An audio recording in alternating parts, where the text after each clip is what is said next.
Good morning, everyone. This is Michael Reeves, head coach of the Los Angeles Rams with our Autumn Win Strat-o-matic Football League. And today we are bringing to you the fourth and final divisional playoff matchup between the Montreal Alouettes and the Carolina Panthers.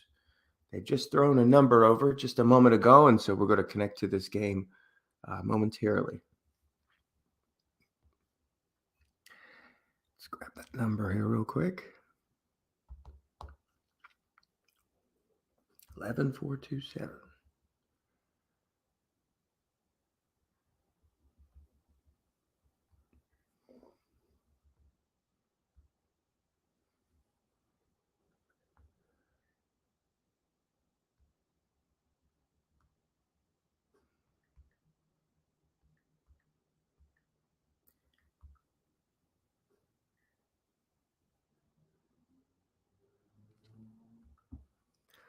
Okay, two teams should join shortly. Montreal is coached by Claude Turcotte. They are the number one seed in the AFC. And Dan Shore is the head coach of the Carolina Panthers. They're traveling on the road to the number one seed. They were the number 4 seed this year. They won their wild card playoff matchup for the right to get here to the AFC Divisional Championship. We've already had 3 games played. We typically will save the results of those games until the end of the playoff broadcast, just to refrain from spoilers. But if you want to check it out, you can go to our website. If you Google Autumn Win Strat-o-matic Football League, you'll be able to find it. It's part of a league called the OOPS family of football leagues. And so as you can see, Montreal is going to open up with the football. Let me grab a few items here to throw to the side. We'll put our card image over here. And there's our stats over there. All right, so it looks like we are set up and ready to roll. And right off the bat, Montreal completes 2 passes, both getting first downs. In fact, there's your max gain on a flat pass. It's a pickup of 20 yards. So the quarterback, Ryan Tannehill, so far 2 of 2 for 32 yards.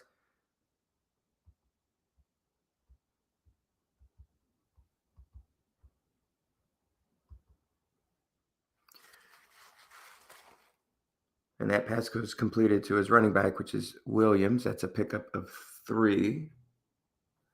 Second down and 7.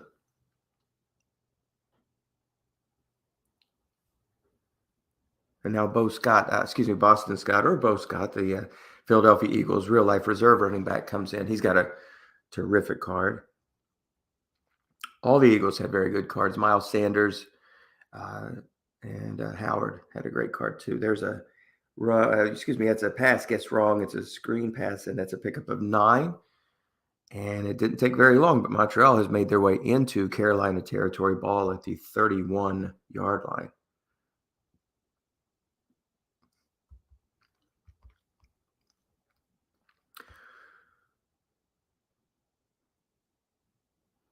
So that's Allen Robinson on one side, Amari Cooper on the other, Ryan Tannehill under center. And looking over the middle, and that's a completion. Guessed right pass. Tannehill 4 for 4 on this drive. That was to Allen Robinson, pickup of 12. And the ball now rests at the 19.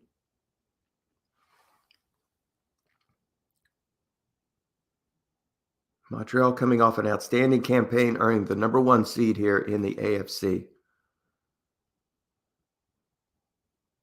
Off tackle run. That's a nice pickup of 9 on the play.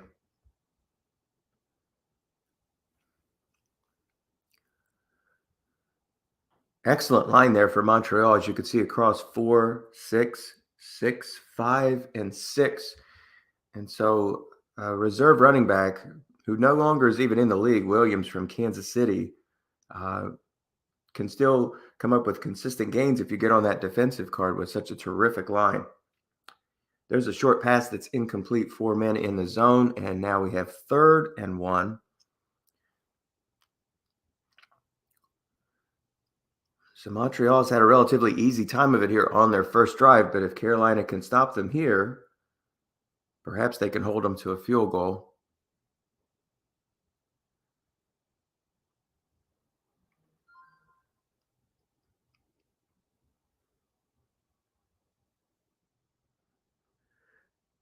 Here's a screen pass. Defense gets his run. In fact, they keyed a player. It was on the defensive card. It was only a pickup of 3, but that was good enough for a first down.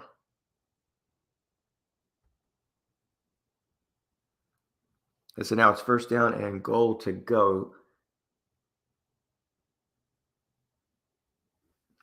That pass was called by the 3rd running back. We haven't seen Clyde Edwards-Helaire, another Kansas City Chief. Now he has checked into the game. Along with Williams, there's a run, guessed wrong, and it's a pickup of 5. That's Darrell Williams. At one time, Kansas City had both Darrell Williams and Damian Williams. I'm not sure that Darrell Williams is even in the league anymore.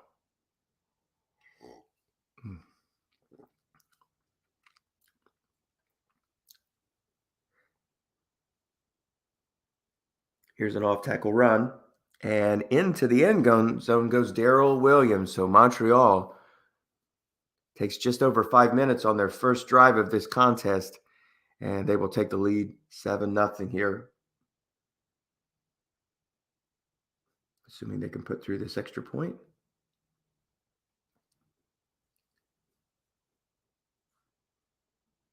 And they do. So the Alouettes are up 7-0 here, and now Carolina will get the chance to answer.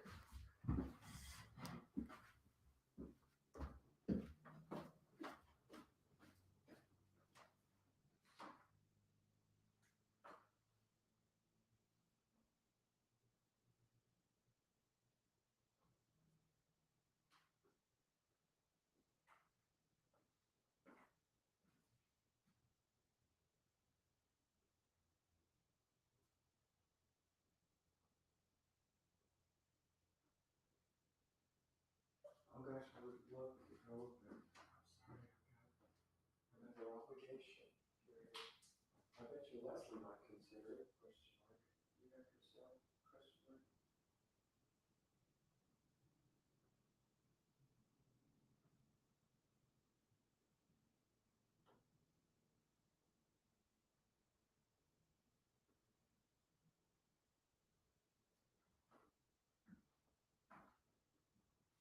That was very sweet of you to offer.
Michael, are you there? Hey, good morning, Duke. How you doing? Hello, Michael. I'm doing great. Great. Dave Szymanski, the coach of the Philadelphia Eagles, has joined us here for the broadcast this morning. And after that turnover, Montreal is going to put this one through the pipes and extend the lead 10-0. So I had to step away from the broadcast momentarily. A friend of mine from work had texted me and said that she'd had some tickets today for University of Kentucky and they're hosting Tennessee. And unfortunately, I'm not going to be able to go. But that's here in Kentucky. That's like giving away gold bars, basically. So I would love to have taken advantage of it. But yeah, I offered her some other people who definitely would want it. Round here, UK basketball is pretty serious stuff. I see a Kentucky Arkansas game 3 or 4 years ago. Front row seats in Arkansas. Oh yeah, that's funny. We have a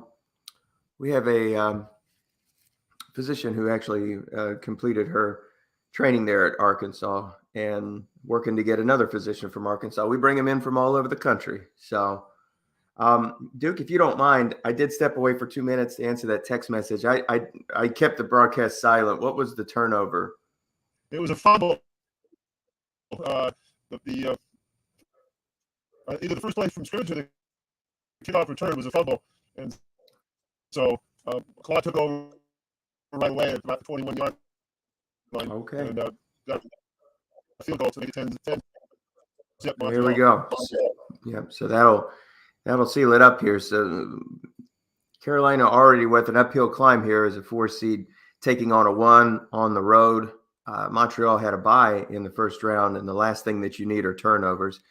And now they have the potential to go 3 and out here on this drive unless they convert this 3rd and 3. Just don't want to go too far down to a club like Montreal.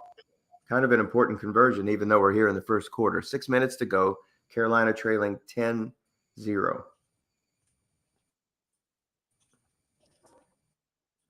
And there's you. Yeah, 3rd and 3, very, very makeable here. And it is important for Dan to kind of get some momentum back here. Yep, and he did pick the short game. So he did pick it up there. Jones now 2 for 2. That completion to an elite receiver in the NFL who just finished off another fantastic campaign for the Vikings, Jefferson. And it's good for 15 yards and a first down. And there's a run up the middle for Williams. He will pick up 3 on the play. And it's 2nd down and 7. You want me to take over the play-by-play now, Michael? Well, to be quite honest with you, the microphone on your end is coming through a little muffled. Is there something you can do to mess with the mic just a little bit? Oh, I'm sorry. I don't know. I'm hearing like a few words and then it's not coming in, and then it's kind of spitting in and out. Okay. You're coming through clear. But never mind that. That's not working. I don't have anything to change here. I wonder what's causing that. Did you hear the replay the other day, the game that you and I did? No, I didn't watch it. I listened to it.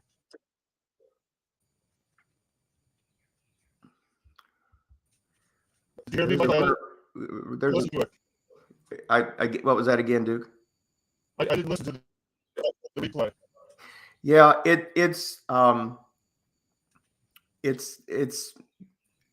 coming through. Like the first couple of words are coming through, and then it gets kind of garbled, and then a couple of words come through. Let's see if he kicks. Oh gosh, that's a deep, long field goal, and it's going to be no good. So wow, they're going to take over with really good field position here, Duke. First and 10 here at the 48. So let's let Duke take over here and do some play-by-play here. Montreal is leading 10-0 here in the first quarter, and they have great field position at the 48-yard line. That was a 45, 52, 62-yard field goal attempt there, right, Duke?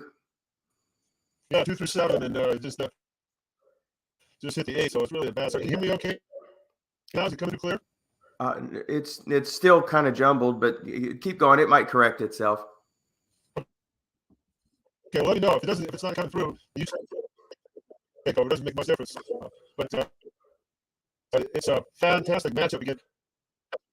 You know, the 10-6 report Steamer is 10-6, and they're advancing to the playoffs. So now Carolina and are trying to do the same thing, but Montreal is a real tough squad. Midfield just a little over into Carolina territory. Claude Turcotte is one of the Canadian boys and one of the really good coaches in this league.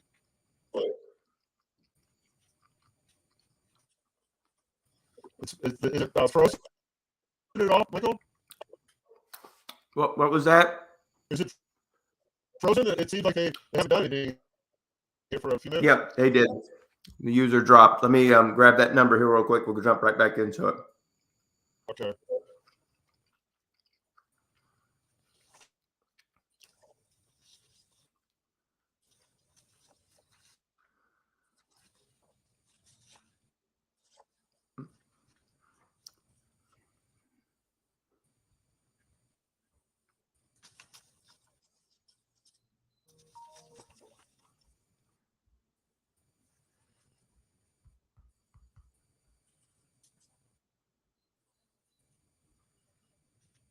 Go ahead and reset here.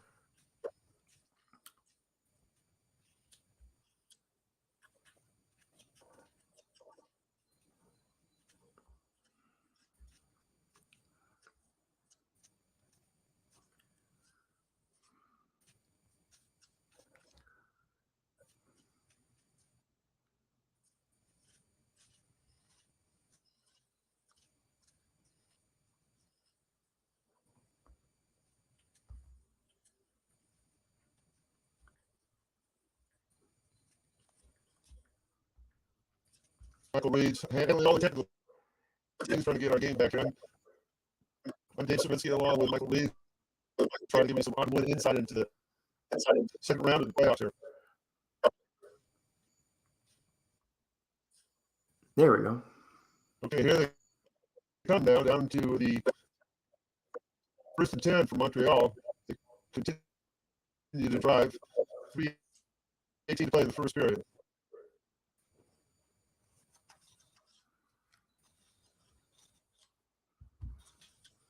Montreal is a very tough team. They're the number 13 scoring offense in bottom win.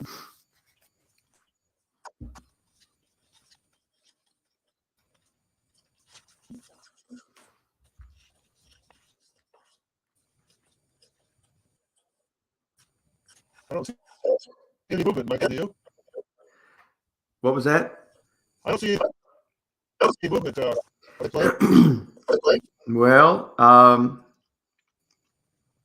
looks like somebody's called an offense. I'm not sure what's going on with Dan. I haven't seen a message indicating that he's stuck. It's kind of strange though, because usually you'll see something that says that both these teams have called a formation or both the teams have connected, but it doesn't seem like anything has happened here. Let's see what's going on Slack. Let's see if there's a message. Yeah, because it has the ball at the Carolina 48 still.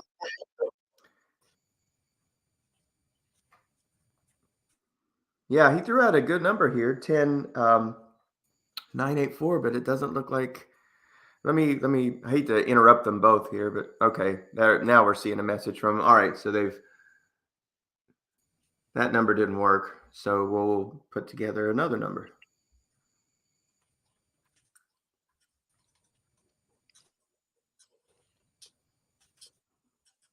We've been pretty lucky up to now.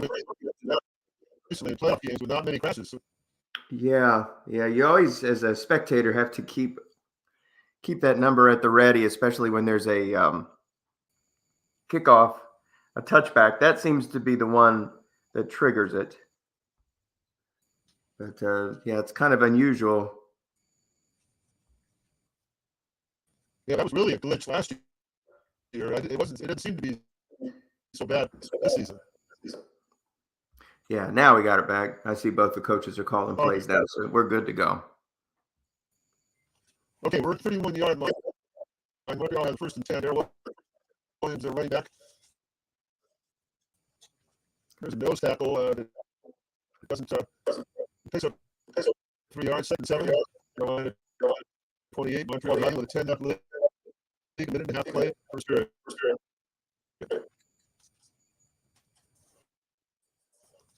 Boston Scott is the running back now. Rose the blocking back. And there's an off-tackle play. It'll get to 8 yards and a first down on Carolina, 20-yard line. They move in the red zone with Just 54 seconds to play first period. I'm Dave Saminsky along with Michael Reeves.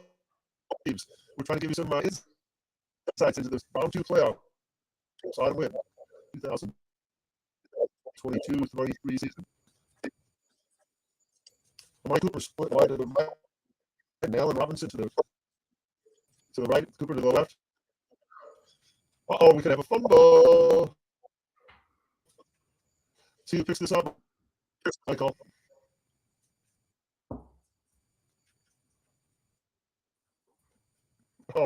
Oh, wow. Montreal caught it. How about that? Yards. Wow. Does that happen to you, Michael? Not that often.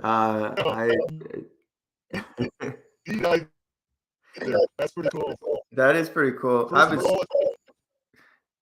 I was looking at Montreal's club here. This team runs the ball a lot, actually, a ton. And you look at that offensive line across with just 1-4 and 5s and 6s.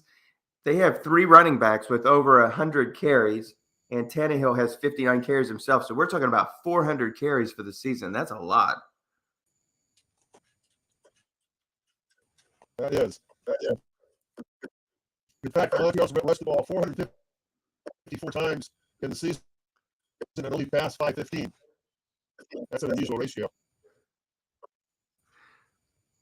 And what makes it kind of nice here, when you run the full house, all of your linemen, get that bump by one, basically your 4s become 5s, 6s. When you have a line full of 5s and 6s, maybe you don't need it here. And so you can kind of play with 2 wide receivers to put it in mind that, hey, he might actually try to pass from here. That's a good point. That is a good point. Because he's got 2 6s on the line. They beats the rating. They're on a touchdown. Who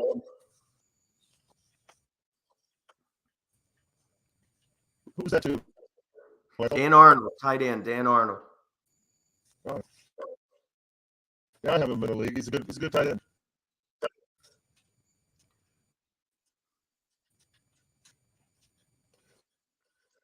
$17 now. Montreal opened up a big lead, but we still have most of the second quarter to play. But now Dan Surr takes over and has got to get something going here. Jamal Williams is running back. Michael Williams is split wide to the right, and the ever dangerous Justin Jefferson to the left.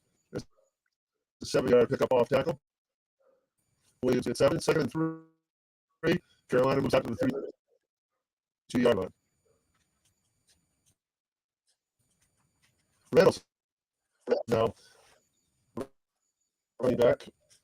That's Craig Reynolds, averaging 4 yards a carry on the season. Only carried the ball 46 times. So maybe he's a short yards guy, Michael. And there he gets the 5 yards off tackle. That's what he was there for. First down. Carolina.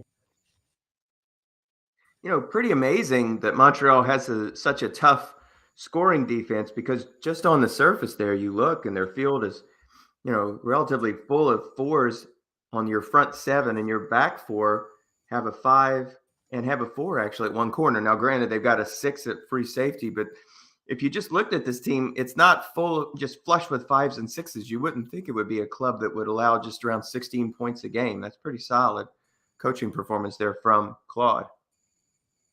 So, I bet the number 1 scoring defense in the league, Michael. At 15 points a game. That's very, very impressive. That is.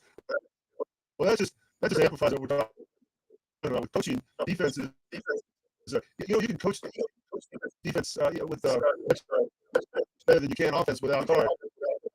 Yeah, I've seen teams do really well defensively without great ratings, but you can hardly coach a good offense if you just don't have the cards, Michael. Yeah, he's definitely proving it can be done. 2nd and 10 now in Montreal territory. Important drive here for Carolina. The curl to Jefferson. And Claude was guessing running. It's a 17-yarder, and now Carolina gets close to the scoring territory at the Montreal 31-yard line. First and 10, 12 minutes to play in the first half.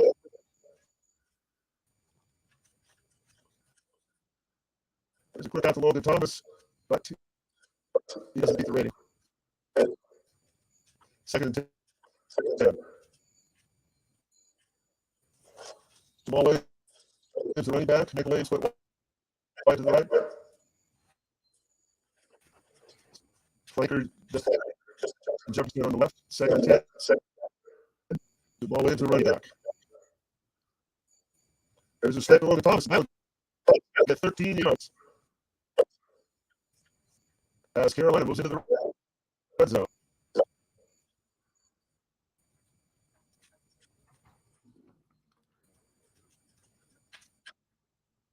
So 17-0. Carolina looking to get on the scoreboard.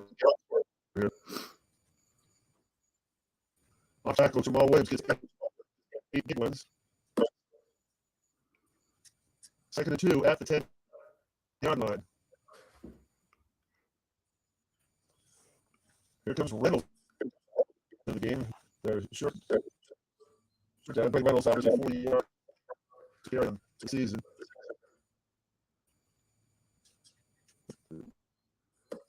There's a quick snap to Goddard. Guess it's run.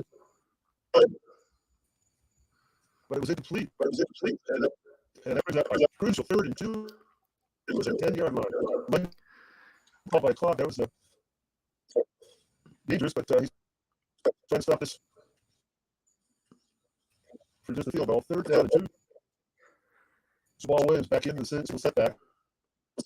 Logan Thomas and Goddard are the tight ends. Jefferson went left, Williams right. 3rd and 2. There's a cross. Pattern to Williams. Near interception, incomplete. And what do you think he's going to do now, Michael? He's going to go ahead and take the 3. Okay, let's see. You're right.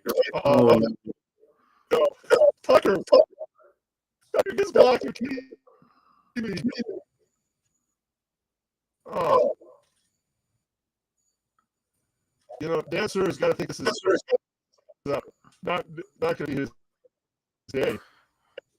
Yeah, I'd have to say the deck seems stacked early on here against Dan. I was a little surprised there, down 17, that he didn't go for it. Of course, not knowing that it was going to be a blocked field goal there. But I understand his decision just to put some points on the board to knock this down to 2 scores. Just another bad break. They've had a missed field goal, a blocked field goal, and a fumble in their own territory so far. They're just having trouble getting out of their way. New England. Montreal is not exactly the team that needs a lot of breaks to begin with, but when you're handing breaks to them, it's no surprise that they're already up 17-0. Yeah, that's a set of bad breaks with 9 minutes to play in the second quarter. 7-yard penalty. 2nd and 6 right now. Boston Scott in. There's a screen right to Scott. Flooded the zone there. And it's 3rd and 5 now. Carolina is one of the relatively newer franchises. They came in with me 7 seasons ago. There were actually 3 teams that year that came in. I don't know how many playoff appearances Carolina has made, but I think it's been a little while since they've been. They're the number 7 scoring defense. Oh, there's a break. Oh, there's a pick. This could turn things, Michael. Mm-hmm. Okay, Carolina takes over to 29 on an interception. On 3rd down. So 8:06 to play, and Carolina gets the ball right back in deep in Montreal territory at 29.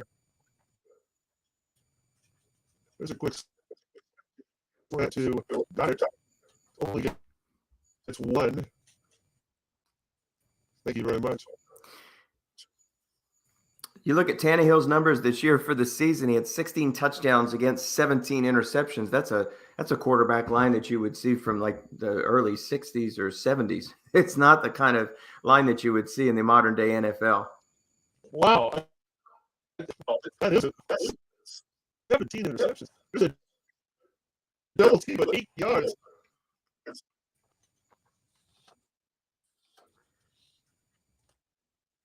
Daniel Jones, the rest of the third one at the 20-yard line. Let's see how bold Dan gets here. Third and 1 at just the edge of the red zone here. Down 17. Quick out to Goddard. But he misses it. I wonder if he's going to go for it here. Yeah, no decision. He's going for it. That guy and you get an incomplete pass. That's rough. I think Dan's got to go for Michael. Yep. Oh, yes.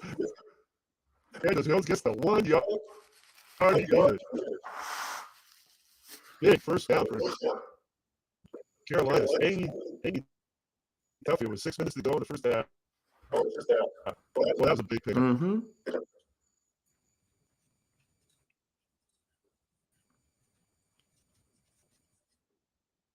There's a girl to Jefferson, and he beats the defender on a 6 roll, 18 yards, down to the 1. Justin Jefferson, threaded by Daniel Jones. Down the house back to next one. Reynolds specializes in short yardage for Carolina. But you got a full house backfield in there. It's a seek by Jones.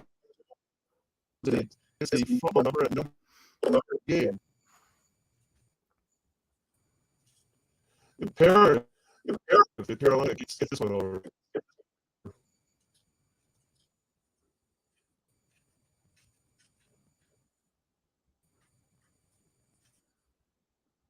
Another sneak by Jones in another no game. Oh, this has been a rough first half for Dan for the Carolina Panthers. 3rd and goal at the 1. Now let's see how aggressive Claude gets. He's got him held the first 2 plays. Two quarterback six by Jones, don't get it, down the ball. Williams goes and punches it home from a yard out. Huge touchdown for Carolina.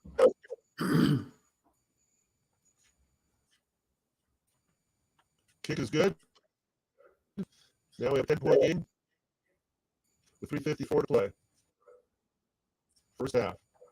Now, if Carolina can figure out a way to stop New England again, they're going to get the ball to begin the third quarter.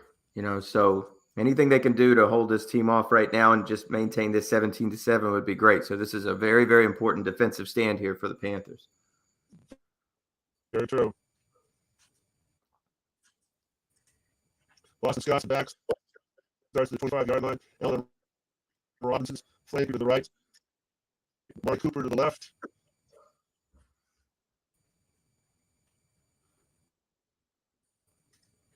There's a short pass to Foster Moreau, who gets 11 yards.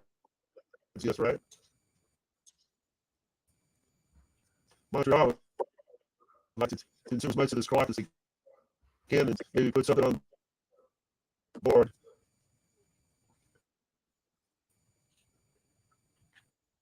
I didn't get to play Montreal this year, but that's a very mediocre guest right card for Tannehill. Short pass. He doesn't run the ball like he used to either. He only has 1 must-run chance.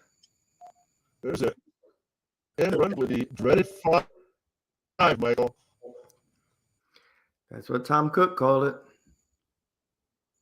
That's right. That's your handle now, dreaded 5. I think that's Yes, it classic, is. Michael. Classic. 2nd and 10. Outside guard. Is he good enough? It's 8 yards. 32. 2 play. This is going to be a big down by Edward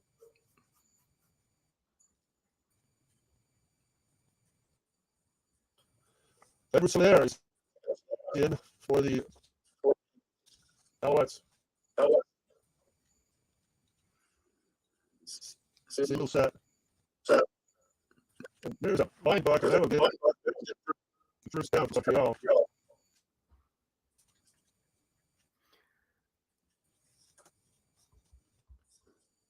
Two-minute warning. 17-7. Montreal leads the second playoff. It's Carolina Panthers. Claude playing for Montreal as the coach, and Dan Serve for Carolina. There's a score out to Maury Cooper gets 6 yards.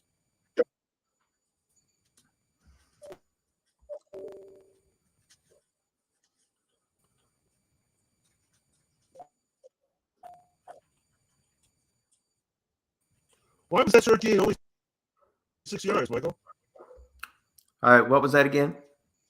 You guys short gain and he only got 6 yards.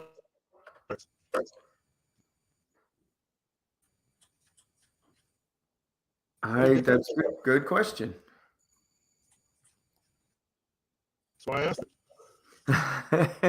it. There's another big third down here. This would be huge for Dan to get him off the field right here. It would be. 3rd and 4, 145. Edwards Hilaire, lone back. There's a hitch to Cooper. Oh, and he had 2 minutes. So it's really good call by Dan. Yeah, he has a 6 there, but he also has a 0-0, Malik Harrison in the middle, which doesn't really solve much of a purpose. So I thought maybe he was going to double team Dan Arnold with that 0 and leave that 6 there. And had he done that, they would have converted, but he left him there. So I guess it's nice that you have a 0 can make a value where basically you can flood the middle, keep him there, or you can move him over to the right flat. So, but he also has a 0 nose tackle, so you almost feel obligated to have to bring him up pretty extensively. But if you do, you still have a 6 there in your flat pass zone. So I'm sure he maneuvers him around. He's got 3 places he could put him. Leave him, move him over to a flat, double team Arnold, or try to plug up that zone to help the 0 nose tackle. So I think Carolina at this point, if Carolina can get a first down, I think they'd be happy here, to be honest, just to get rid of that clock so that Montreal can't get the ball back. I agree, but he played on first down. That's a 2nd and 10. He's got to think about just getting the first down here.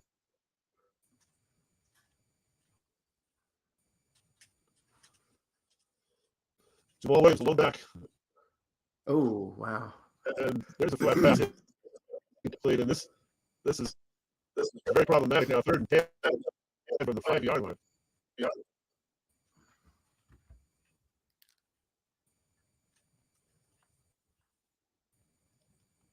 Felton is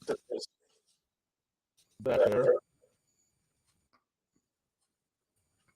And Felton must be there for blocking purposes. 3rd and 10, 3 Rams. Cody comes in for the Panthers. Big 3rd down call here for Carolina. As you said, Michael, getting the ball first and the second happen. You just don't want Montreal to put another score on the board here. He put that hybrid running back wide receiver there in the backfield. I played him this year, and he targeted him multiple times out of the backfield for a short pass. He's got an okay short pass card. I mean, he has a receiver short pass card, so that's kind of a unique weapon to have back there. Always good to convert. Down on a flat pass to Goddard. Oh, that's huge. So Montreal's not going to call timeout here, so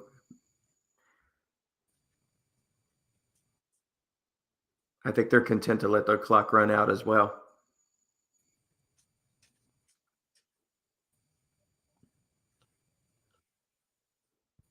Wow, go big or go home. How about that? Wow, very aggressive by Dan. 2nd and 10, 45 seconds to play. Because if he doesn't get a first down, Michael, he'll at least be able to punt it away from there. Mm-hmm.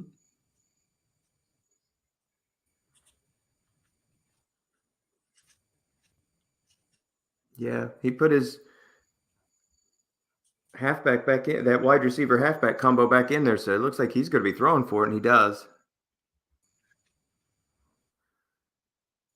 They can play 3rd and 10 now. 37 seconds to play. First half. Montreal still leading 17-7. Kind of an interesting sequence, don't you agree, Duke? I mean, basically with his ball pretty deep in his own territory, a couple of runs probably would have taken it to the half, and now all of a sudden, if he doesn't convert here, Montreal's going to get the ball back, and with 3 timeouts remaining, well, 2, they'll probably call timeout at the end of this play. It was an interesting sequence, and for all the bad dice that Dan's had in the first half, if he can get away down by 10, I think he'd be very happy.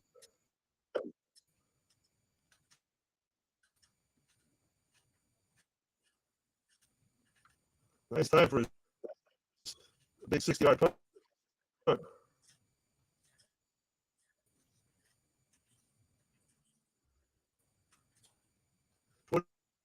22 seconds left. Montreal after 17.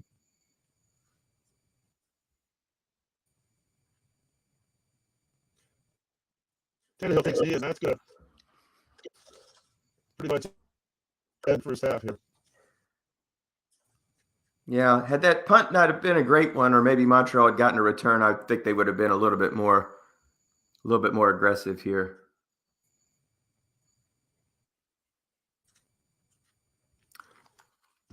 But wouldn't you be happy if you were just down 10? If you had a thing that happened to Dan? That was the best he could have hoped for him. Like I said, if he wants to take a shot downfield, maybe get lucky, that's perfectly fine. But he basically left Montreal with 2 timeouts to go, and had he gotten any sort of punt return or some sort of fluky punt, he could have given Montreal an opportunity to score again. I think I just would have been willing just to take 3 runs up the middle just to drain that clock. But regardless, Montreal is not going to be super aggressive here, so I guess it didn't matter. But yeah, if you're Carolina, you got to be super happy, only trailing by 10. That's the way I feel.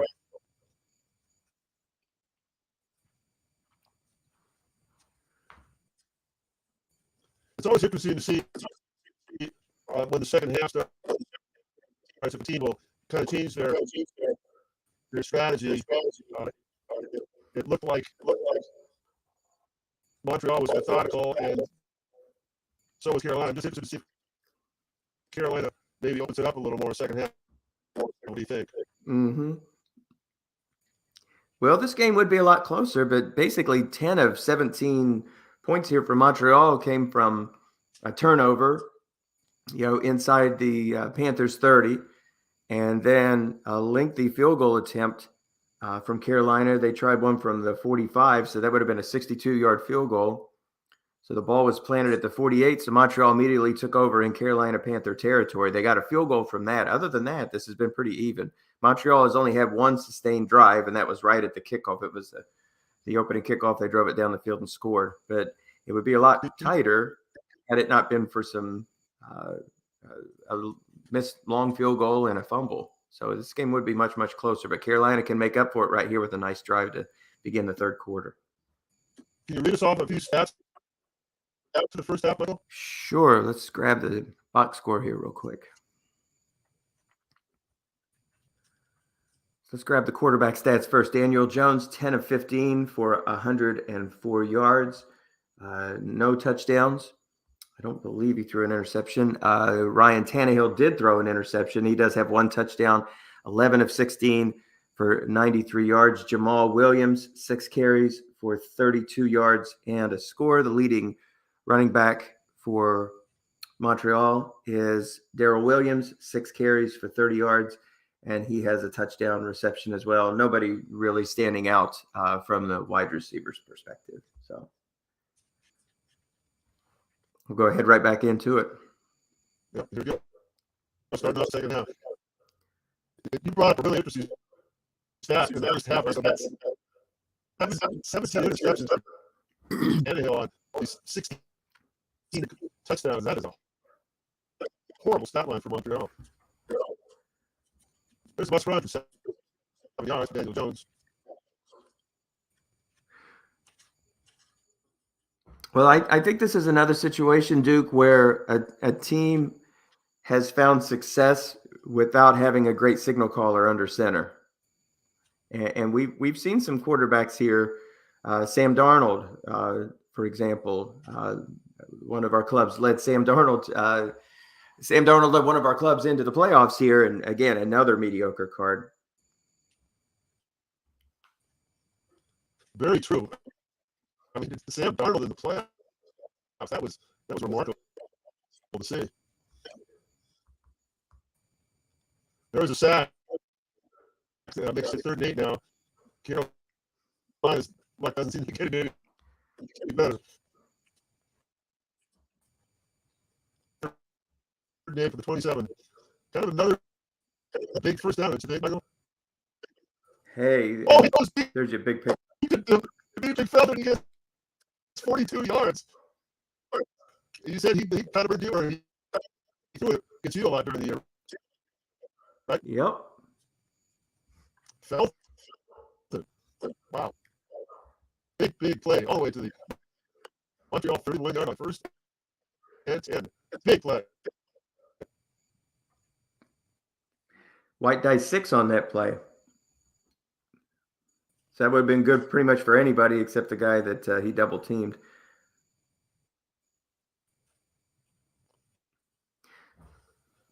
Jamal Williams, Carolina made a trade just to begin the season. They needed a running back with some carries. I believe he got him for a 3rd round draft pick. And he had a really nice year for Detroit this year. He gained over 1,000 yards in real life NFL. So he's going to get the benefit of another good card next year. Very interesting, yeah. So that's some good background, Michael. Thank you. Off tackle, Jamal Williams. And he'll pick up 7 yards. And brings about a very makeable 3rd and 3 at the 24 Montreal. Carolina down 10 points, but they can cut into the lead here. Let's see what happens. Let's see how aggressive Claude gets. Number 1 scoring defense in Ottawa and Montreal Alouettes. 3rd and 3. Battle. First down back. 2 tight ends set. 3rd and 3.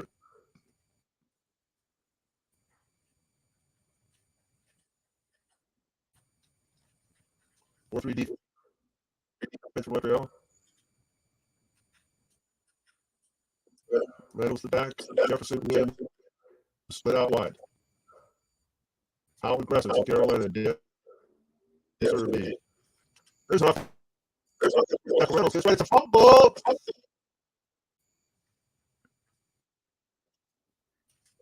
Let's see. They got it. And a first down. Oh. Finally, the Panthers get something happen right, and they get the first down on a fumble recovery on the run. Oh, man. Huge play. 1st and 10 at 21-yard line. Jamal Williams the back. There's a crossing pattern to Mike Williams. But a sack. 7-yard line. It's 2nd and 17 at the Montreal 28-yard line. So that's the second sack for Montreal on this drive. Their main pass rushers are DeForest Buckner, who had 8 sacks, and Matt Judon with 10, but these last 2 were by Harris and Foster Moreau. They'll get some of it back here. Yeah, well, they run Daniel Jones gets 8 yards. That does help a little bit here. About a somewhat makeable 3rd down. Right? Yeah. This is a makeable 3rd down, but also it puts them in better range for a field goal here that will cut this lead to a score. So either way, things are looking good unless they have another sack here. Things are looking pretty positive.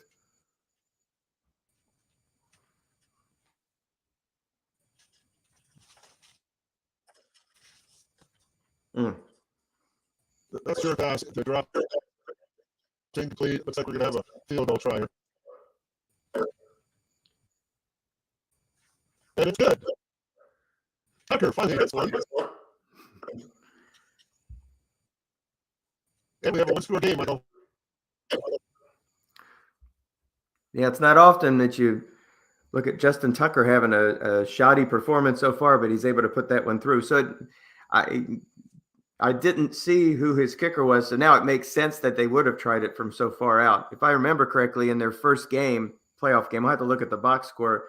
I think he had 4 field goals in that game, including a couple from high 50s, maybe low 60s in that contest. I'd forgotten that Tucker was his kicker, so it makes all the sense in the world to try for deep shots. He's such a great weapon. There's a first down for Darrell Williams off tackle, 12 yards. First and 10. Montreal to the 37, trying to take back momentum. There's another run by Darrell Williams, and the ball does. 6 comes up, and a big gain for Darrell Williams. First and 10. Into Carolina territory. That's 42. So that was an 11 or 38, but because Darrell Williams doesn't have that lengthier run, he's cut short about halfway, about 20-yard run. So you didn't get the full benefit of that 38. No. 1 yard pickup, second and 9. Darrell Williams had a 4.8 average for the year. His long one for the year is 21 yards. There's a 4-yard off tackle for Boston Scott. Thinking about a makeable 3rd and 5 at Carolina 37-yard line. 7.5 play, third period.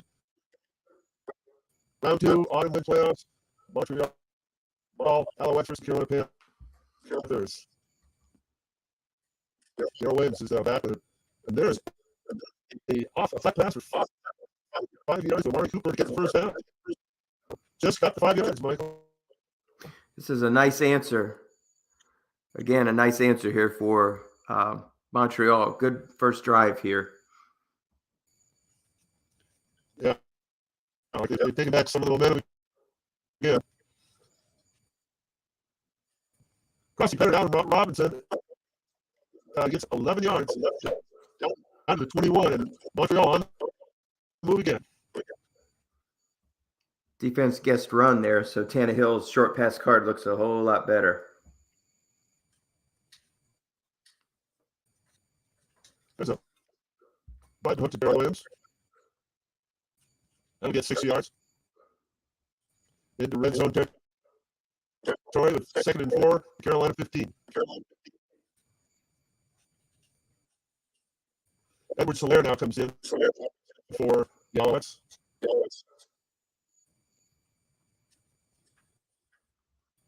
There's an inside run to Solaire. Edward Solaire gets 6 yards and a first down. First goal at the Carolina 9. Well, Dan's got to hold the fort here, but here you go. Yeah, life's going to get a lot tougher if they go down 2 touchdowns. Yep.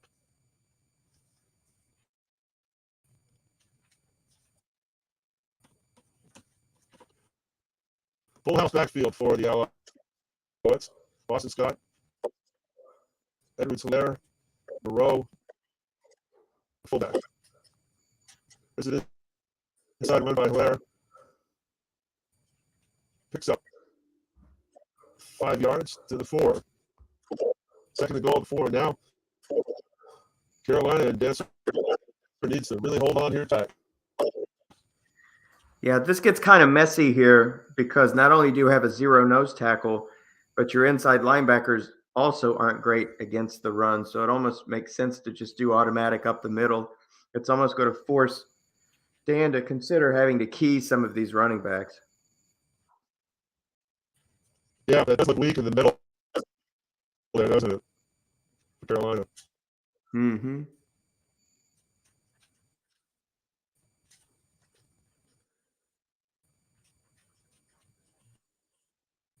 Yeah, that's Roquan Smith, who is a 6, but he's only a 4 defending the run, and then the guy next to him there is a 0, and you've got a nose tackle 0 as well. Oh, yeah, that makes it pretty rough. The 5 and 6 is at the guards for Montreal.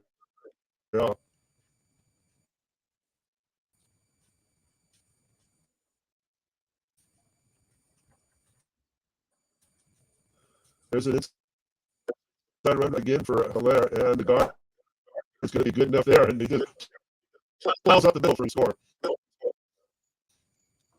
Good analysis, Michael. Thank you.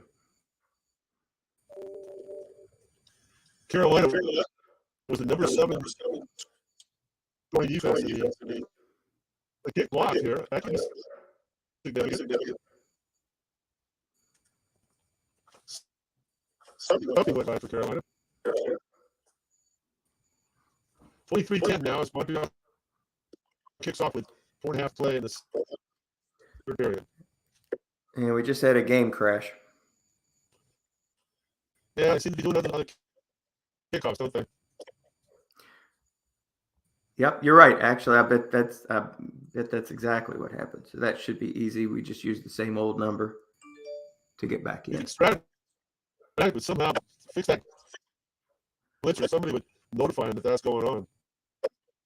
Yeah, Dennis will get Glenn Guzzo on the horn pretty much every year to go over the ratings and talk about new additions to the game. And I know that we've brought that up multiple times. I know that they're aware of it. It just doesn't seem to be an error that they're able to fix. And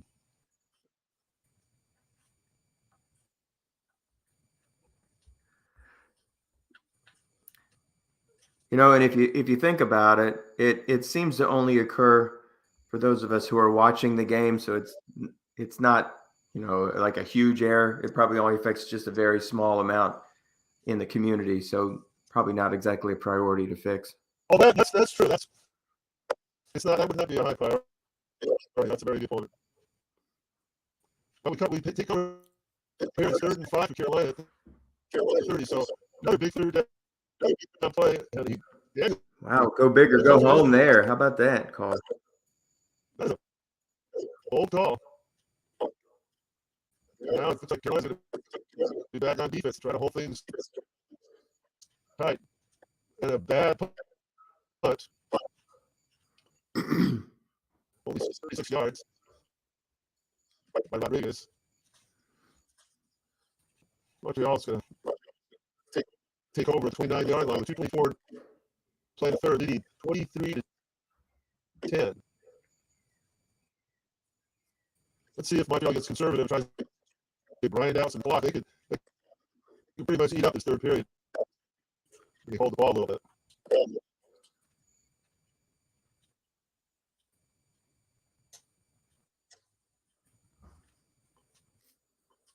Two yards by Daryl Williams off tackle.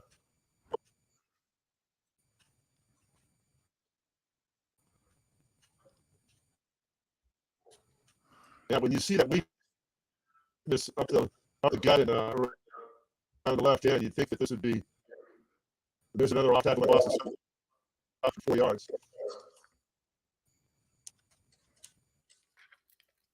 Ball control now could be very instrumental for Montreal with that big line matchup that they have. They've got the advantage in the trenches. There you go. There's that run right up the middle. Takes advantage of that nose tackle. Yeah, that nose tackle killed him again. Out to the 47-yard line, 1st and 10.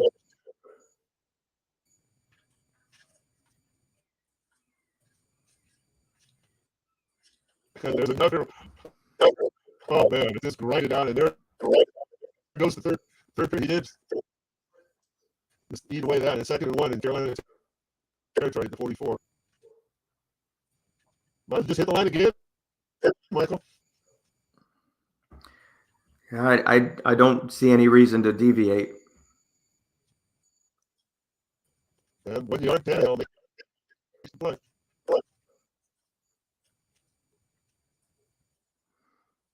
It's kind of like you mentioned here. At this point, they're up by 2 scores. It's all about ball control and taking off as much time off that clock as you can. So why not just keep running it up the middle, forcing Carolina to stop it? Yeah. I think I would just keep pounding that.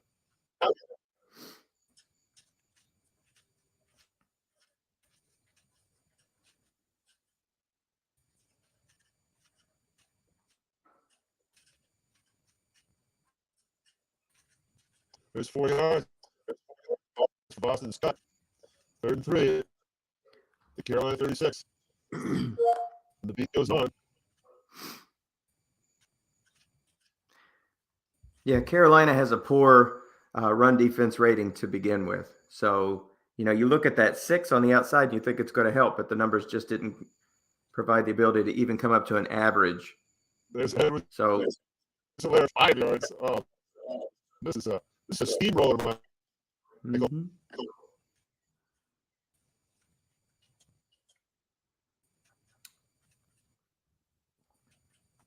I think Dan has to really get aggressive on the run. Now it's flat passes, gets 90 yards. So good call by Claude. And on top of that, he picked on the middle where usually 2 linebackers would be. So, I mean, it's got to be in Carolina's head that he's run continually, that he's going to have to continue to call run, and that's where you can get him, even throwing into the teeth of a defense where 2 people had vacated a zone. There you go. See, he's going to have to start keying some players here, and that was a nice call. That's what he did, yeah. 3rd and 3 now. Edwards back in there.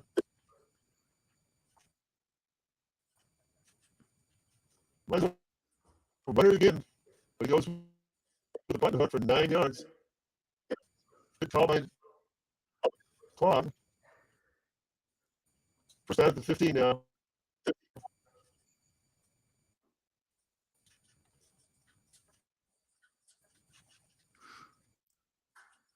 Strat doesn't give away a lot of 5s and 6s. Hold on for this play. There's a 2-yard pickup. Strat doesn't give away a lot of 5s and 6s on the line, but you can see the value of having those kind of run ratings. You can have mediocre running backs. Now, I think that Boston Scott probably would be the better of the best of these 3, but you can have basically average running backs. But when you got 5s and 6s slashing them across the field, every time you get on that defensive card, you're going to get a better reading than. And there you go. There's another one right there. It's tough to stop a very, very good offensive line. It just keeps you off balance. Eventually, you've got to call run against these teams, and that's when you can pounce and go over the top. Even your flat pass gains, guessed wrong, are going to be 10 or more. It's just tough to stop a team like this with that really terrific offensive line. He's built a great team. It really has. It really has.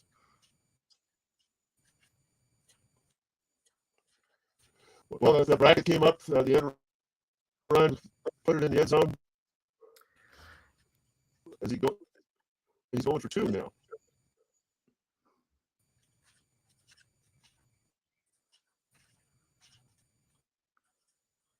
You got to expect the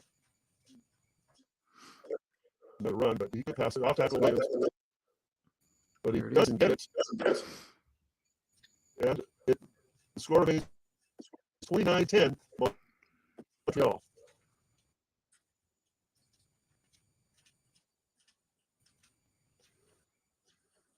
Carolina takes over to 25, down 19. And that last drive for Montreal took up almost 7 minutes.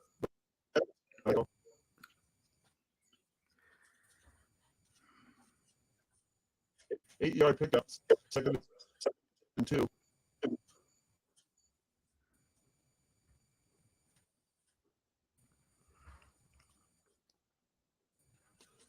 Felton back in there on 2nd and 2. Interesting.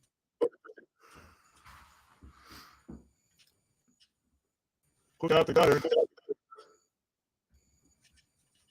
Beats the rating. Picks up 8 yards in the first down. Very important drive for Carolina. And Dan served. Yeah. A little surprised here with those weapons that he has from the outside that he's just not launching it deep at this point, down 3 scores. But I mean, I know he's got to put on 1 score here. You got to get 3 of them, so you got to get them somehow. But you've got these elite receivers from the outside in Mike Williams and Jefferson. You would think he'd be taking more shots down 19, but slow and methodical done here. That's a good point, but it's not even that he's not going out. He's not even throwing to them at all, really, is he? I don't know that he's thrown to Williams the entire game. Well,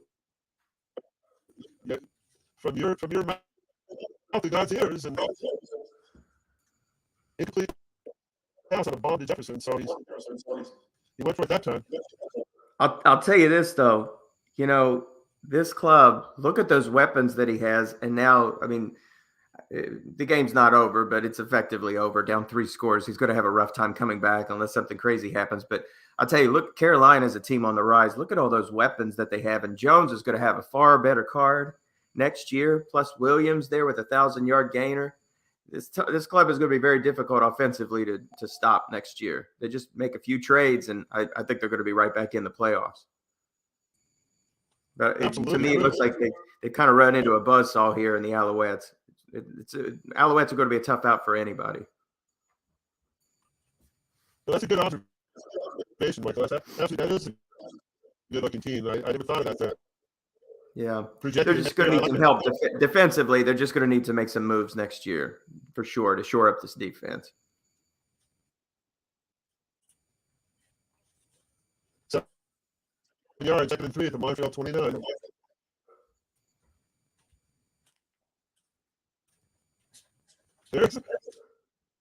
Well, he's listening to us, Michael.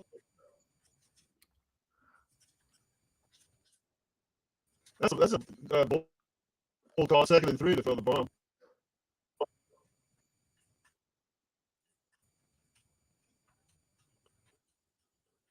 Now 3rd and 3. You got to pick this up.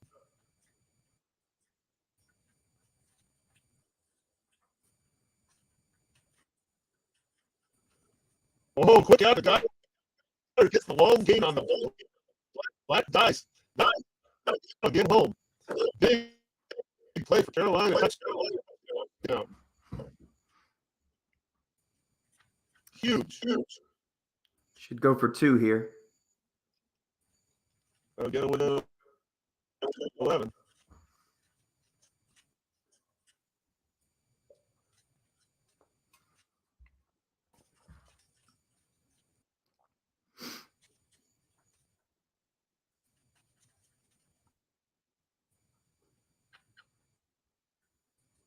Okay, Jamal Williams is the back here, going for the 2 conversion.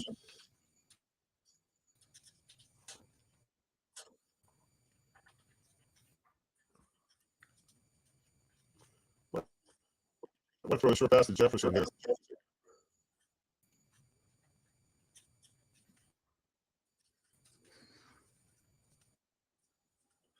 Off tackle Williams, and he gets home. It's an 11-point game with 5:44 play. That was a bold call. It was guessed right. He just happened to run into that short gain. Go ahead and try for that onside kick early.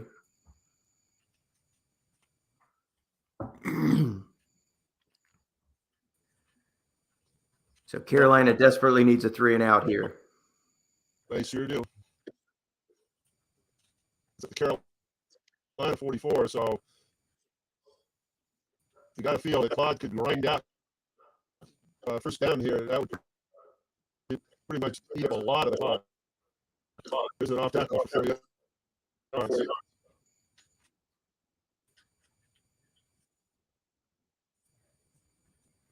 Middle of the car. That looks pretty bad. You got the 4-yard gain. That was good. Carolina 46. Yeah, that's an interesting card. He's got a lot of gains on the boundaries there, but on the inside, like most everybody else, you don't get a lot of yards. But that's not a bad guessed right card. Another off tackle run. It's got 8 yards. It's a first down. And that almost seals it to my mind, Michael. Yeah. Dan's got to come and key these running backs. That's about his only hope at this point. He's just got to start keying these guys.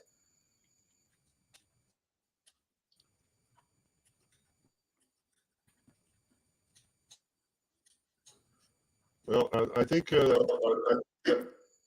Montreal feel very superior team here, and they were the higher seed, and they got a few breaks, and it's a very dominant performance by the Montreal Alouettes. Yeah, this team can manage clock, can hold on to the ball forever, basically. It's very difficult to get the ball away from them, and they only let it up one time via an interception today, which that could be their Achilles heel. If you're relying on Tannehill to win with his arm, he is turnover prone. 17 interceptions. Oh my God. Sure. Yeah, so I think we've gone far enough in the game to let everybody know that Montreal, here in just a couple of minutes, they will advance and they will be playing Tim Bowler's Oakland Raiders, who was a wild card team and won their divisional round. Both were very, very exciting victories that took place in the last minute of both of their games. So that should be a great matchup between Oakland and Montreal for the AFC Championship. And then let's see, in the NFC, we have Shreveport. Who are they taking on, Duke? Are they taking on New Orleans? I think they taking on New Orleans. It's Jean LaFleur.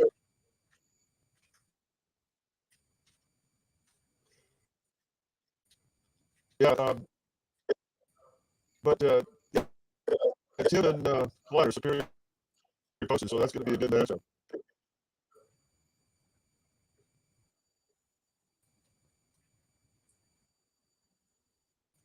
Two-minute warning, and we're about ready to turn out the lights. Yeah.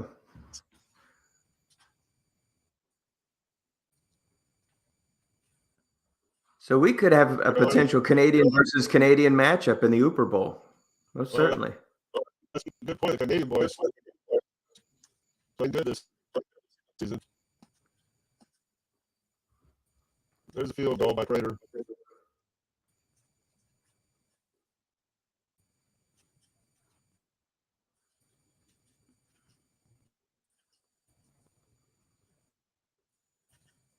.145 play.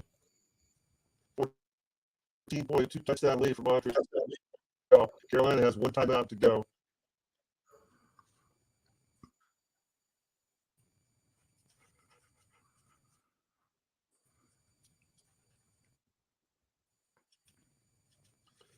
The old deep ball to Felton again. It's must run for 3 yards. Get out of bounds. Get out of bounds. Yeah.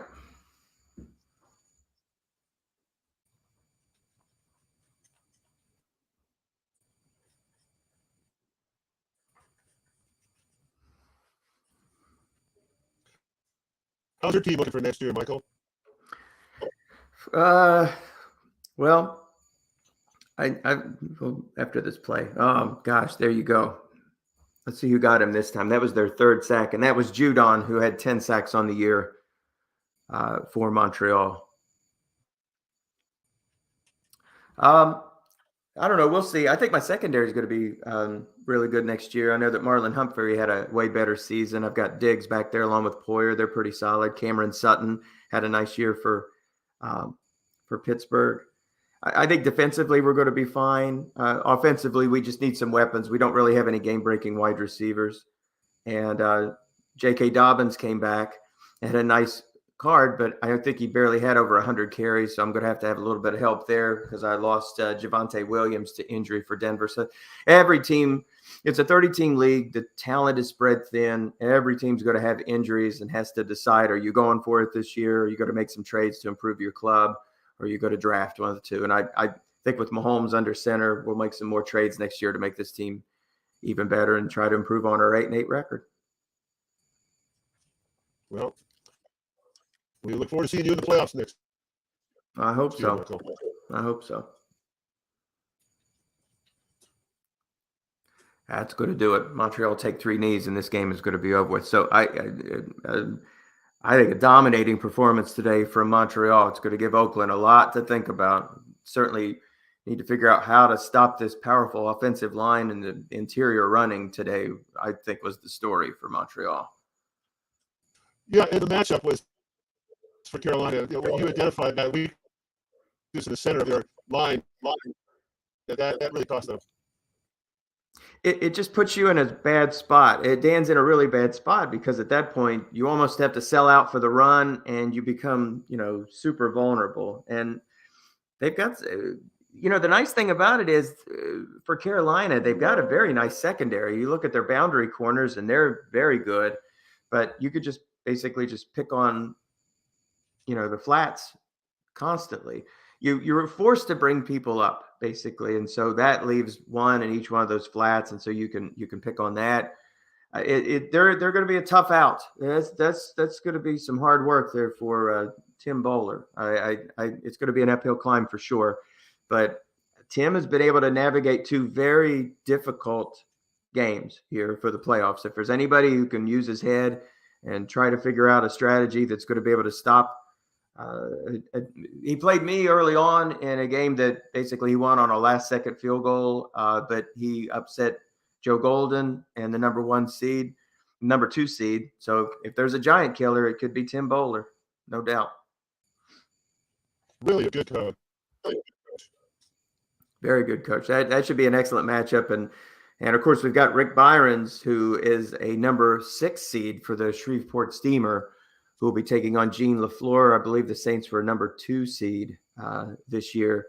But Rick Byrons right now is pressing all the right buttons. That's a very, very good team, great defense. On top of that, both these matchups should be excellent. But either way, we're going to have a brand new autumn win champion this season. So it should be exciting for these last 3 games that we have. Long season, but it's coming to a very exciting conclusion.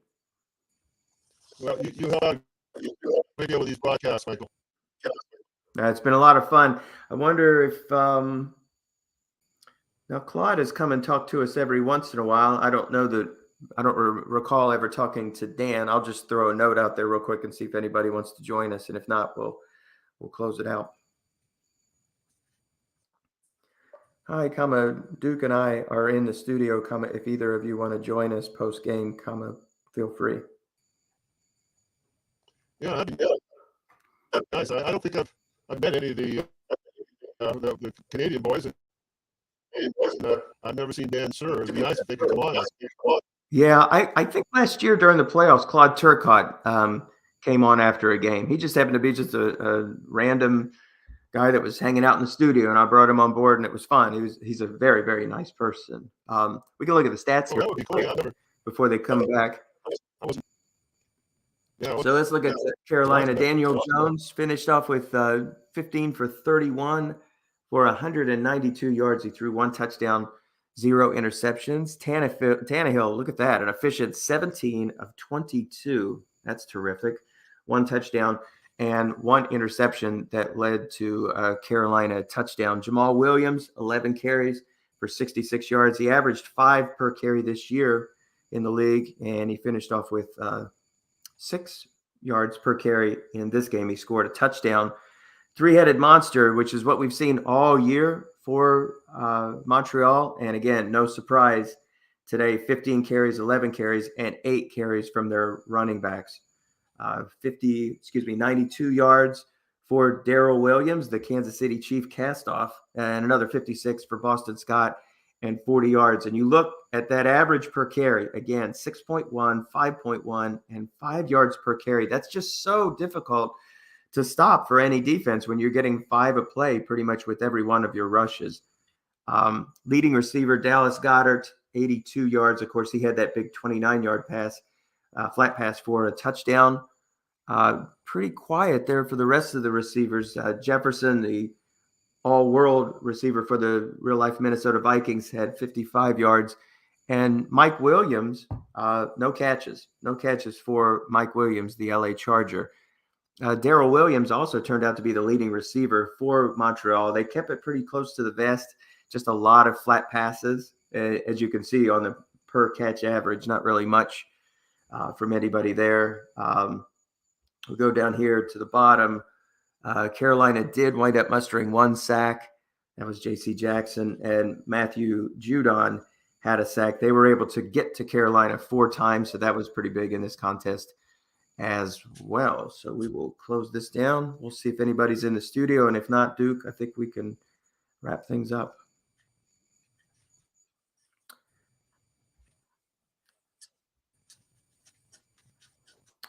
The users have dropped. We'll wait here just a little bit longer, and if not, we can close her down, Duke. Yep, well, good job. It's always really fun working with you, Michael, and this is really a fantastic game. If you want to join, seeing the broadcast in addition to what we do, play these games at least. Yeah, it's nice. Everybody really enjoys this league. For anybody that's just joining in, it's a 30-team Strat-o-matic football league. It's a draft league, and what makes this one interesting is Tom Cook had called it this one day. It's what we call a double counting league, where basically we don't use draft cards as like average for run and pass defense. Instead, the strength of your defense numerically is what determines the strength of your defensive cards, and it really truly does make a difference. And we have a guest in the studio. Hi guys. I knew it. That's Claude. Hey, that's Claude. How you doing? All right. Yeah. Well, I think I'm gonna reboot my computer. I still have that crowd noise, so I'll be back in a few, guys. Absolutely. Sorry. Okay.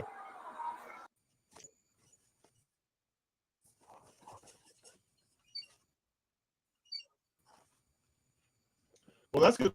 Well, that's cool to talk to Claude. Yeah, he's a really, really nice person. It was just a rando broadcast that he joined last year, and really enjoyed talking with him. He's very, very intelligent when it comes to this game, and he has built a very, very good team that is, here to make a run. Of course, he played you last year in the Uber Bowl. I recall.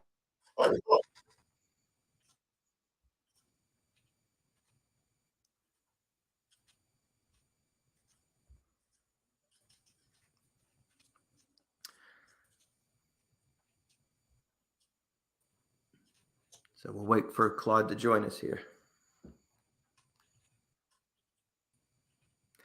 So things are looking up for Dan Shore. It's a great performance for him. He'll finish the year at 11-7. He and I actually, that was the first game that I played this year. And it was one of those games where whoever has the ball last is going to wind up winning. Sometimes you get those game-winning drives, and sometimes week 2, I had a game against the New York Giants where I had the ball last and got the game-winning score. And in this game, Carolina had the ball last, and they had the game-winning score with less than a minute to go. In looking at Carolina's roster, you had to figure they were going to have an excellent season. And you look at that roster now, I think with some tweaks defensively, certainly he's going to shore up their run defense next year and get that out of a poor, at least get it to an average to get himself a better chance. No tears for Carolina. They're going to be back. It's taken them a while to build a good team, but through really, really good drafts, this team is going to be solid next year. So they're definitely going to be back. We'll be seeing Dan in the playoffs again next year, I'm sure. And there's Claude right there joining us.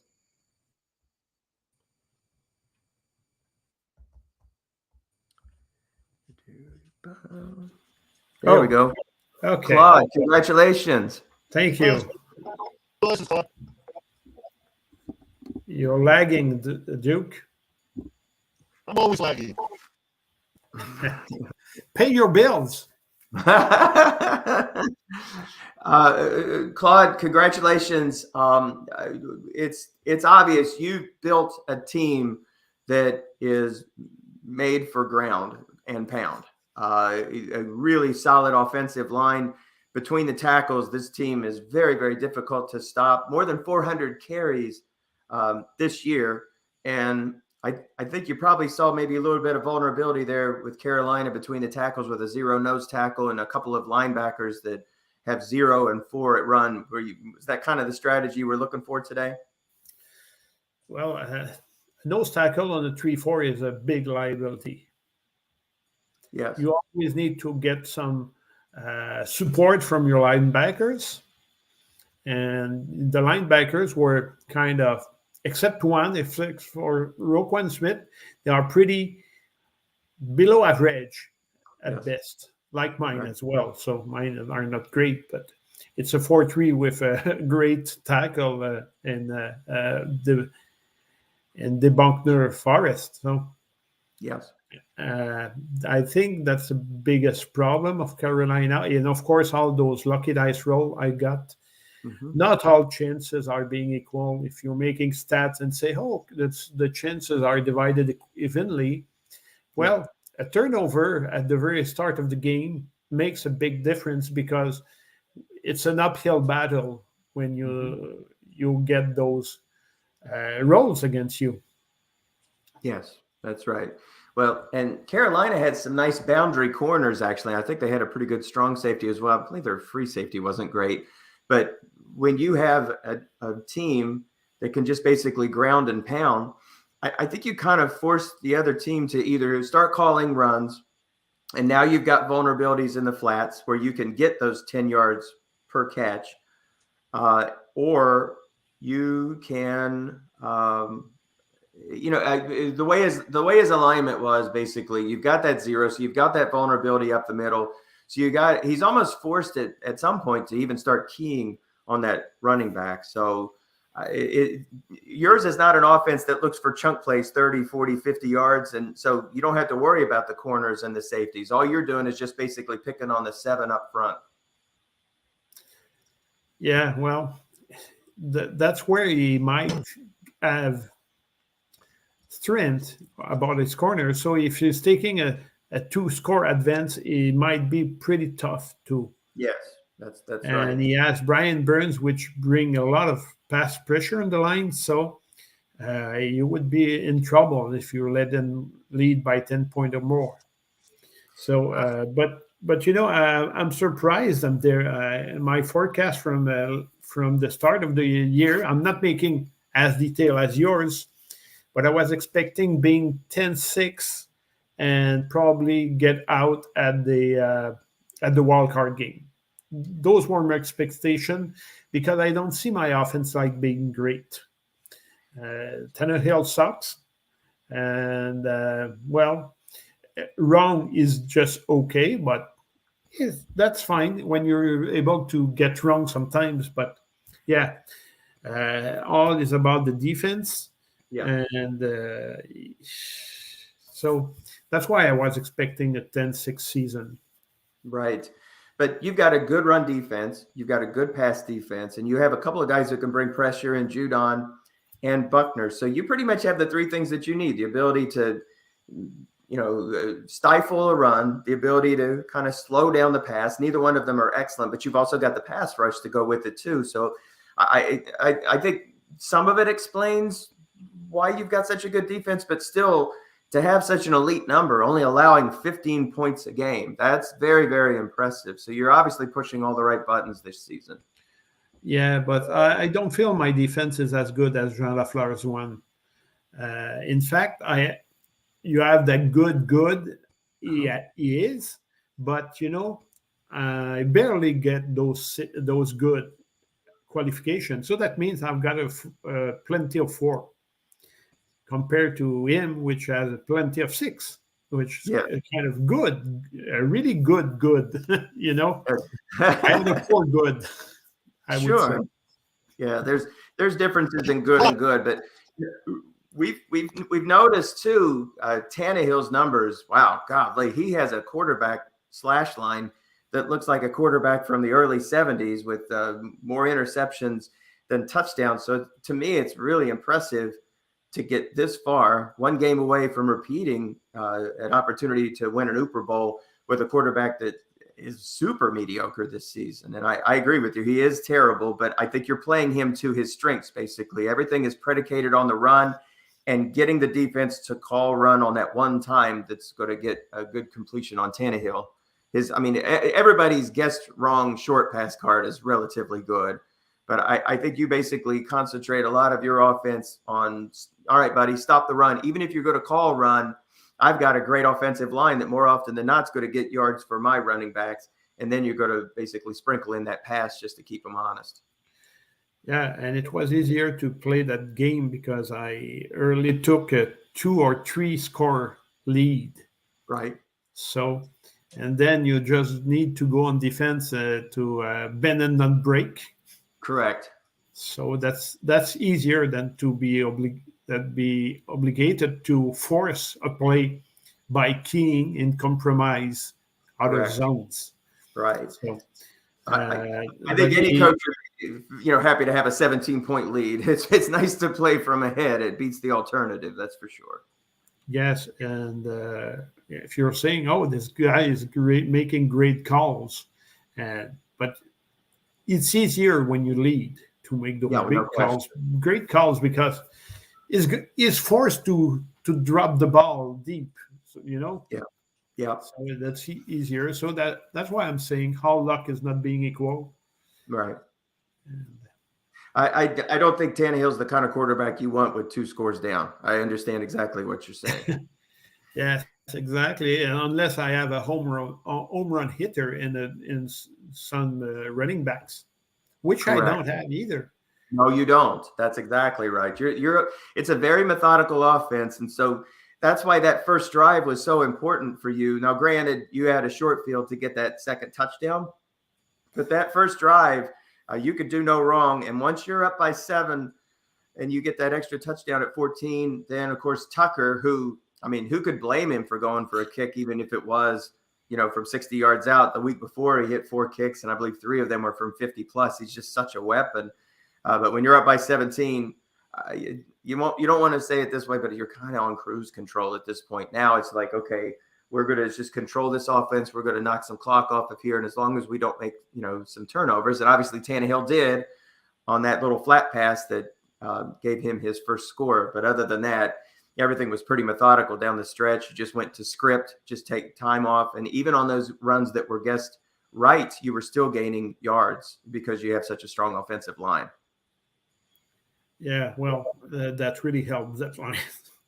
Sure. And it might be a little bit better next year because I've got Frank Ragnow coming back from injury.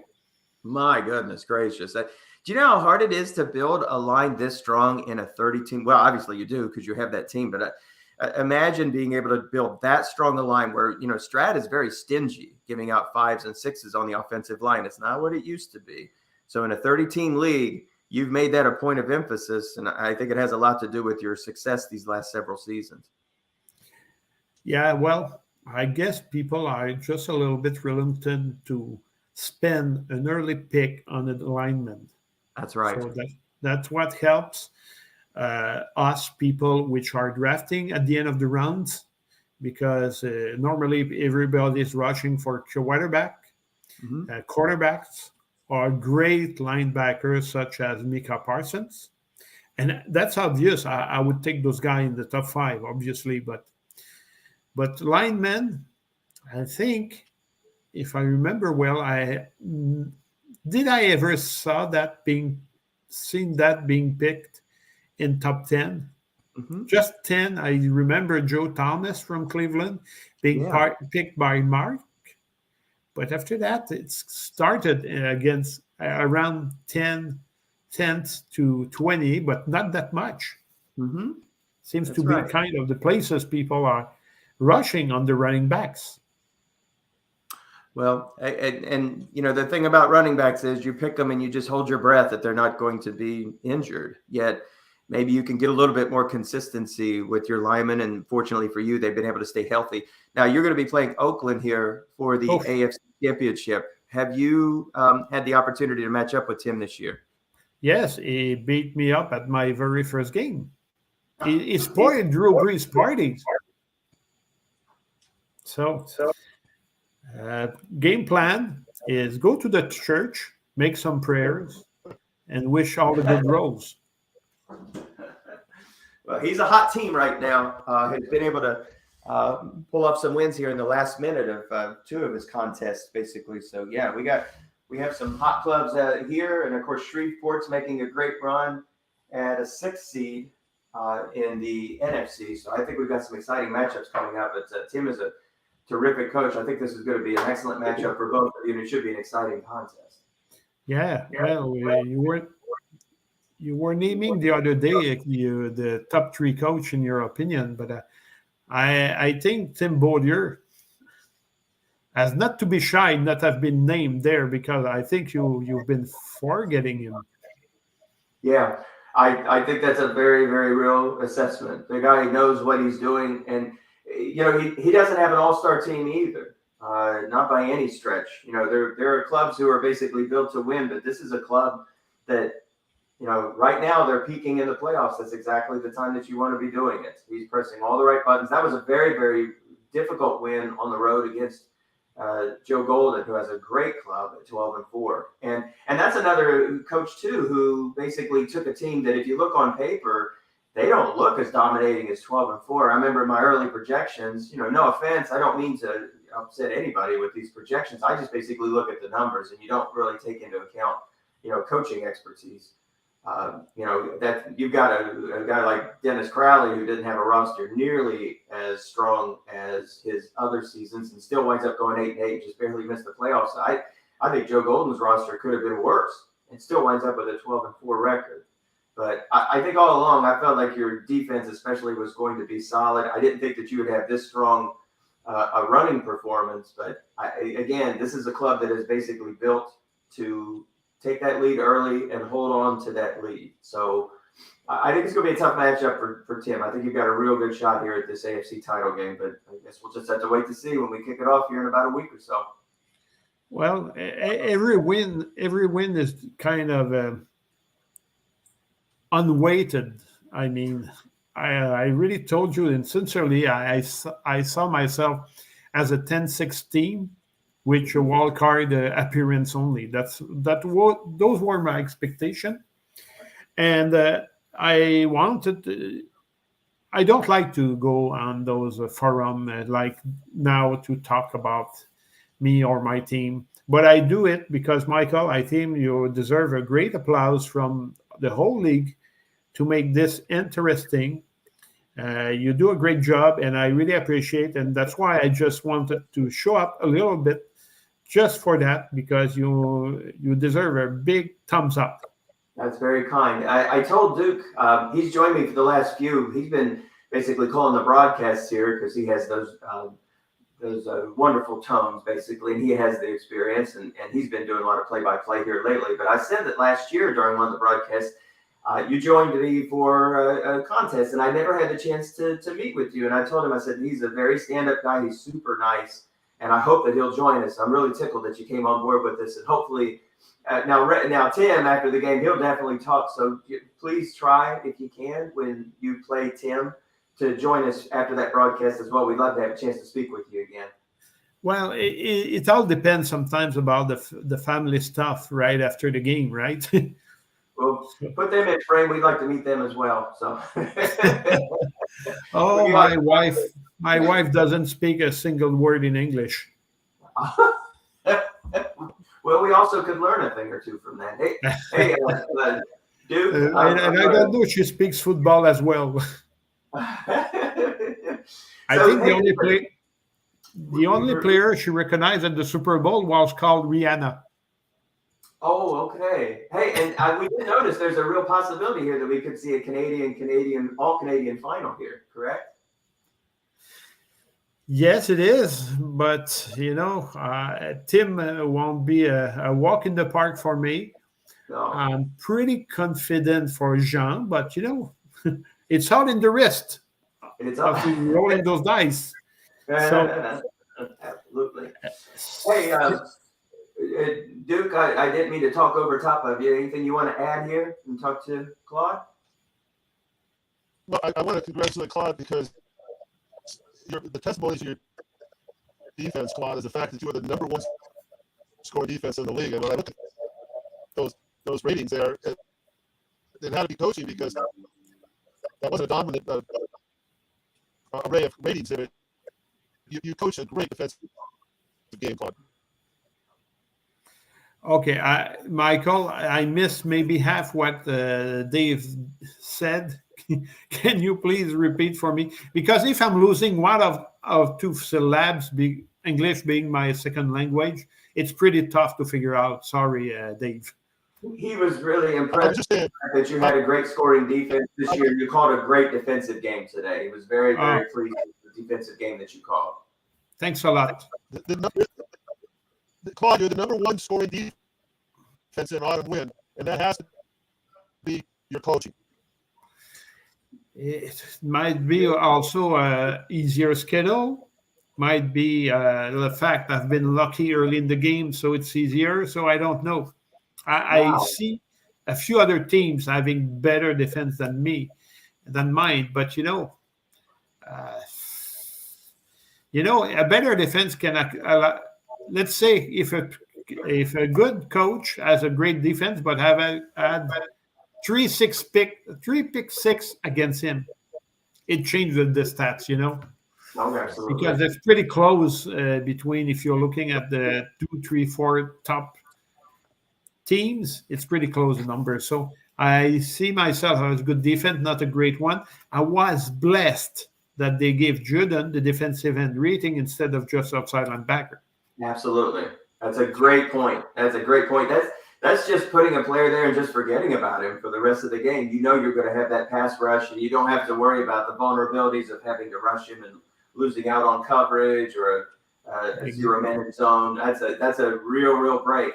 That's funny that you mentioned that because for years and years and years I had Joey Bosa playing at defensive end, and then lo and behold, now they throw him into a 3-4 and he's stuck at a linebacker. And I had two outside linebackers in Josh Allen and Joey Bosa, and teams were just feasting on zeros on the outside. There's nothing they can do. They have no value there on the outside in stopping a flat pass. And so, I got to get creative basically and take my 2-4s on the inside and kind of flood the flats on the out and maybe move my 6 in. It created more headaches. I know that Dennis has mentioned this to Glenn Guzzo every year when he does his little preview show. I still hope that maybe one day Strat will start to modernize just a little bit more and know that these edge rushers very rarely have coverage responsibilities, and maybe start to stick that more into middle linebacker, or at the very least allow the two inside linebackers to double team running backs. I think that would really help. Maybe one day they're going to address that. But yeah, I totally dig what you're saying. When Bosa was moved to linebacker, I was pretty sad about it. It didn't help me a bit.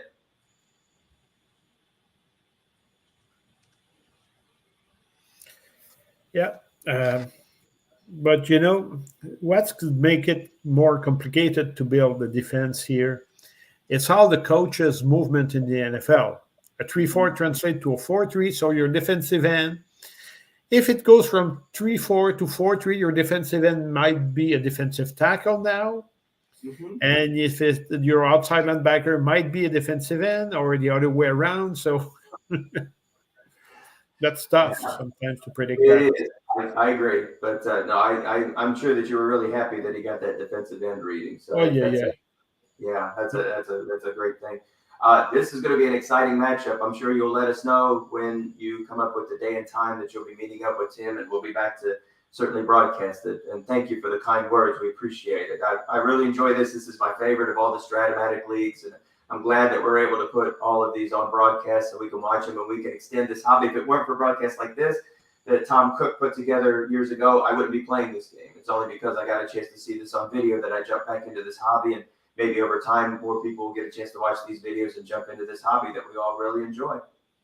Also, just another thumbs up. And I don't want to neglect Dave, which has been, I guess I haven't heard the game, but might have been a wonderful sidekick. Thank you, Dave. But also Ken Briere, I guess he was the one who's making those advertising about the games coming up. And I looked carefully about the game, the slide he made for Carolina against Montreal. Yep. It's the Miguel Stadium where the actual Alouettes plays, and we see the Montreal in the background. So there's a lot of research and details on what is doing that guy. That's terrible. And sometimes I've seen the cover, Tom Brady in the Tiger Cats uniform with the background of the Eagles, because he beat you up the first time, Dave. But in real life, the Tiger Cats never plays the Eagles, and the closest uniform of Tiger Cats are the Steelers, but they are not the same. So he was just making a wonderful job of that kind of detail, and it is awesome. Oh, he's amazing. Isn't he just absolutely stunning? He loves this league so much. He loves doing previews. He loves all these graphics. He came up with a brand new logo for our league. Oh, wait, yeah. It's stunning how much work he has done for this league. And I'll tell you somebody else, too. The new owner of the Atlanta Falcons, his name is Anthony. And he had connected with me early, and he loves doing these broadcasts. He's in other leagues, and he does a lot of play-by-play in another broadcast. And he was showing me all these new features of StreamYard. that I knew nothing about. And he talked to me for like an hour, basically one night, saying, here's how you can improve these broadcasts. Here's how you can do better previews to get more people involved in the studio. So yeah, we're very blessed that we've got a lot of people in this 30-team league, first of all, who have been in this league for a long, long time. And they've kept this going for decades. But we now have a lot of new blood who are coming in, who are introducing new ideas that's making this league better and better for everybody. So it's a blessing. I dearly love this league. I've gotten to know a lot of the coaches here, and they've become very good friends of mine along the way. And I don't think there's anything stopping this league. I think there's a lot of great momentum, and of all the leagues that I'm in, it's my favorite one. Certainly, it's the most difficult one to build a great team when there's 30 franchises. I think it's the most realistic as well. You can't. It's very difficult to build super teams. All right, guys. For me, I need to run. So thanks a lot for your great work, guys. You made this league even better. So and so long from Montreal. Bye, guys. So long. Thank you very much. We're going to go ahead and wrap up the broadcast here, Dave and Claude. Thank you very much for joining us. Yes. If you go at the church, burn a candle for me, please. I will say a little prayer for you. All right. Thank you, guys. Bye. Hey, thank you so much. All right, that's your final score. Montreal will extend their playoff run, and they are one game away from returning to the Autumn Wind Finals. They will be taking on Oakland next week, and as we mentioned, Shreveport will be battling the New Orleans Saints. The game schedules, the times will be put on the board, and Dave and we will be right back to bring those games as soon as we know the dates and times. Dave, great to have you with us here again today. We appreciate you, and we'll look forward to meeting back up next week. Good job, Mike. Good job. All right, everybody. Well, there's your game. Montreal is going to be playing Oakland, New Orleans off to Shreveport, and we now have our Final Four set up for Autumn Wind. So thank you for joining us. Hope you enjoyed the broadcast. Thank you, Claude, for coming on board. And again, thank you, Ken Briere, once again, another shout out for helping make this league even better. So God bless everybody. Have a wonderful weekend. And maybe you have an extended weekend, but have a wonderful weekend no matter what. Take care. God bless.